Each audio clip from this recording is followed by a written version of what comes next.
బియ్య పప్పడాల కోసం బియ్యం 1 కేజీ అండి.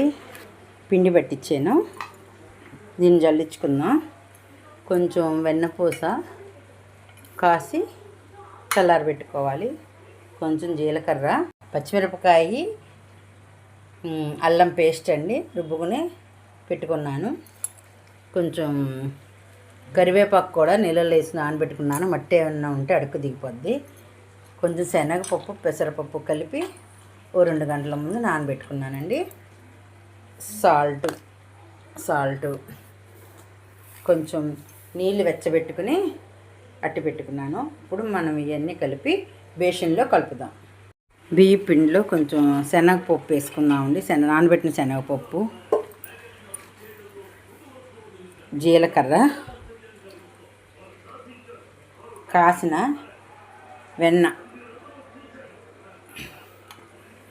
అల్లం వెల్లుల్లి పేస్ట్, అల్లం పచ్చిమిరపకాయ పేస్ట్ వేసుకుందామండి.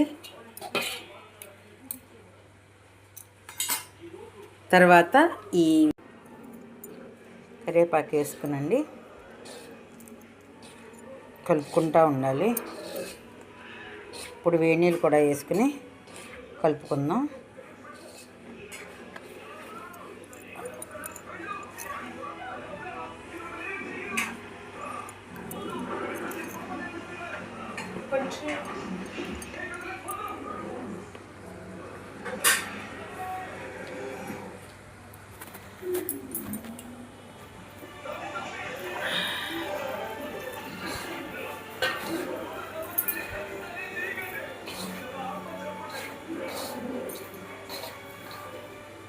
ఇలా కలుపుకుంటూ ఉండాలండి. కొంచెం కొంచెం వేసుకోవాలి, ఎందుకంటే నీళ్ళు ఎక్కువ అయిపోతే పిండి పలచనైపోతుంది.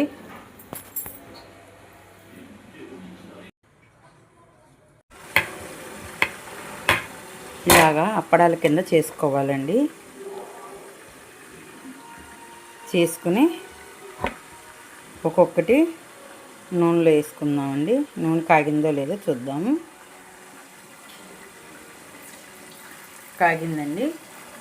ఇప్పుడు ఒక్కొక్క అప్పడం ఇందులో వేద్దాం.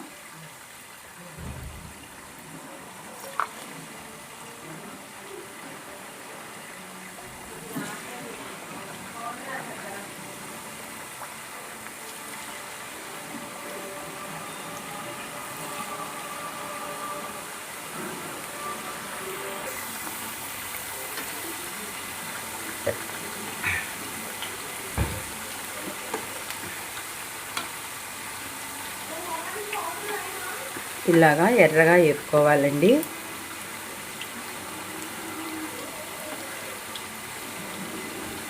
ఎరుపు రంగు వచ్చే వరకుని వేపుకుంటూ ఉండాలి. ఈ నూనె కాగడం ఆగిపోయి ఇవి పైకి తేలిపోతాయి. అప్పుడు బాగా ఏగినట్టు. ఈ బాగా ఏగినాక చిల్లులు దాంట్లో పెట్టుకునండి మనం ఒక డబ్బాలో పోసుకోవాలి.